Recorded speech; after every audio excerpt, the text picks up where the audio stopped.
আমার মতো মাছ প্রেমীরা কোথায় গেল? আজকে তোমাদের সাথে যে রেসিপিটা শেয়ার করব সেটা হলো মাছের একটি সম্পূর্ণ নতুন রেসিপি। আর খেতে কিন্তু দারুণ হয়েছিল জানো, গ্যারান্টি দিয়ে বলছি। একবার যদি ভাতের সাথে এই রেসিপিটা খেয়েছো, একবার নয়, রোজ রোজ তোমার এটা কিন্তু খেতে ইচ্ছা করবে। তো ভিডিওটা নো স্কিপ করে দেখতে থাকো, আশা করছি দারুণ লাগবে।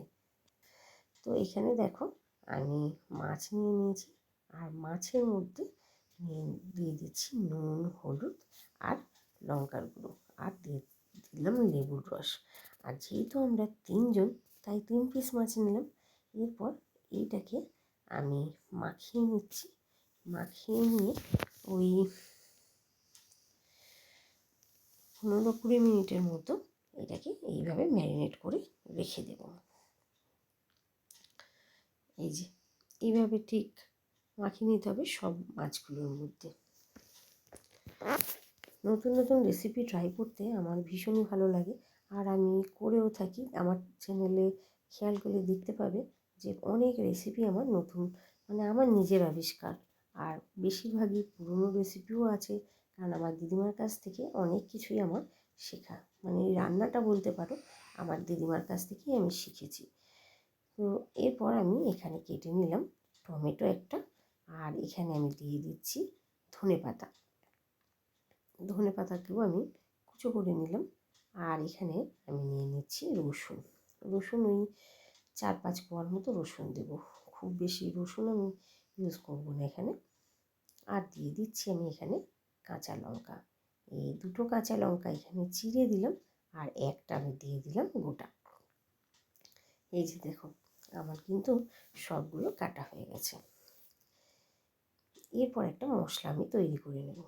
এইখানে আমি কড়াইতে দিয়ে দিচ্ছি 2 চামচ সর্ষে, আর দিয়ে দিলাম একটু সাদা তিল, আর 1 চামচ দিয়ে দিলাম পোস্ত। এই যে দেখো, এরপর এটাকে একদম হালকা আছে একটুখানি নেড়ে নেব। মানে বেশি কিন্তু এটা ভাজা চলবে না, তাহলে সর্ষেগুলো আছে তো সেগুলো কিন্তু পুড়ে যাবে। এই যে ঠিক এইরকমটা হবে। এরপর আমি নামিয়ে নেব।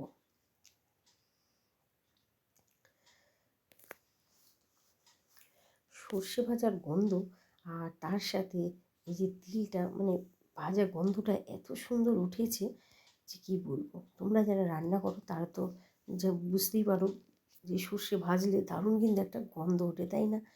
তো চলো, এগুলো আমার গুঁড়ো করা হয়ে গেছে। এরপর এর মধ্যে একটু জল দিয়ে দেবো। আগে যদি জল দিয়ে গুঁড়ো করতাম তাহলে কিন্তু ভালো করে এগুলো পেস্ট হতো না, মানে দেরি হতো না কেন, হতো কিন্তু একটু দেরি হতো। আর এইভাবে করলে আগে গুঁড়ো করে নিয়ে তারপরে যদি আমি জল দিয়ে পেস্ট করি তাহলে কিন্তু খুব তাড়াতাড়ি এটা পেস্ট হয়ে যায়। এই গায়ের চারদিকে লেগে গিয়েছিলো গুঁড়ো করতে গিয়ে, তো সেগুলোকে আমি পরিষ্কার করে দিলাম। এইগুলোকে আমি এবার পেস্ট করে নেব। এই যে দেখো, আমার পেস্ট কিন্তু করা হয়ে গেছে। এরপর আমি একটা টিফিন কৌটোর মধ্যে রেখে দিচ্ছি ওই যে টমেটোগুলো কেটেছিলাম সেই টমেটোগুলো। এরপর এর মধ্যে দিয়ে দেব মাছগুলো।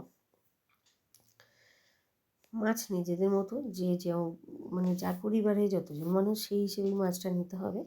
এরপর এখানে দিয়ে দিচ্ছি আমি সর্ষে বাটাটা। সর্ষে বাটাটা দেওয়ার পরে এর মধ্যে আমি দিয়ে দেব একটু তেল। তেলটা একটু বেশি পরিমাণে লাগবে, তবেই খেতে ভালো লাগবে। আর যেহেতু মাছটা তো আমি ভাজছি না, তো এখানে তেলটা একটু বেশি দিলাম। আর দিয়ে দিলাম চেরা কাঁচা লঙ্কাগুলো। যেহেতু আমি যখন পেস্ট করছিলাম সর্ষেটা, তার সঙ্গেই আমি রসুনগুলো দিয়ে দিয়েছিলাম আর একটা কাঁচা লঙ্কা দিয়ে দিয়েছিলাম, তাই এখানে আর কোনো রসুনের ব্যবহার করলাম না। এরপর এর মধ্যে দিয়ে দিলাম ধনেপাতা আর স্বাদ মতো নুন।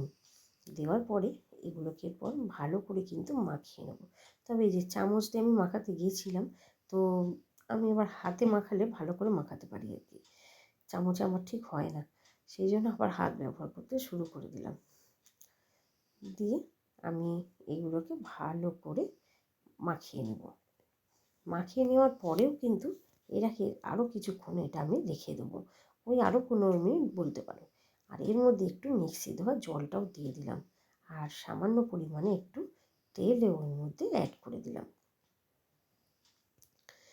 এরপর এটাকে আমি ঢাকনা লাগিয়ে দিয়ে, এই যে দেখো কত সুন্দর লাগছে না দেখতে, একদম দেখে লোভ লাগছে, তাই না? আমরা হলাম গিয়ে মাছে ভাতে বাঙালি, মাছের ঝোল তো আমাদের সকলেরই প্রিয়। তবে একদিন একদিন একটু আধটু নতুনত্ব ট্রাই করা যেতেই পারে, কি বলো, তাই নয় কি? তো চলো, এরপর আমার 15 মিনিট এটা হয়ে গেছে। আমি এটাকে ঢাকা দিয়ে বসিয়ে দেব 10 মিনিটের জন্য। মাছ তো হতে বেশিক্ষণ সময় লাগেই না। তো 10 মিনিটের জন্য এটাকে আমি, এই যে এটাকে এর মধ্যে চাপিয়ে ঢাকে দিয়ে দিলাম আর নামিয়ে নিলাম। হয়েও গেল 10 মিনিটের মধ্যে। দেখো কত সুন্দর হয়েছে, তাই না? দারুণ একটা গন্ধ উঠেছে, কারণ এই যে ভাজা সর্ষে, তার সাথে ধনেপাতা, তার সাথে কাঁচা তেল, উফ, দারুণ একটা গন্ধ। তো আমার এই রেসিপিটা যদি ভালো লেগে থাকে তাহলে কিন্তু অবশ্যই চ্যানেলটিকে সাবস্ক্রাইব করে দিয়ে পাশে থাকা বেল আইকনটি বাজিয়ে দিও। সকলে সুস্থ থেকো, ভালো থেকো, টাটা।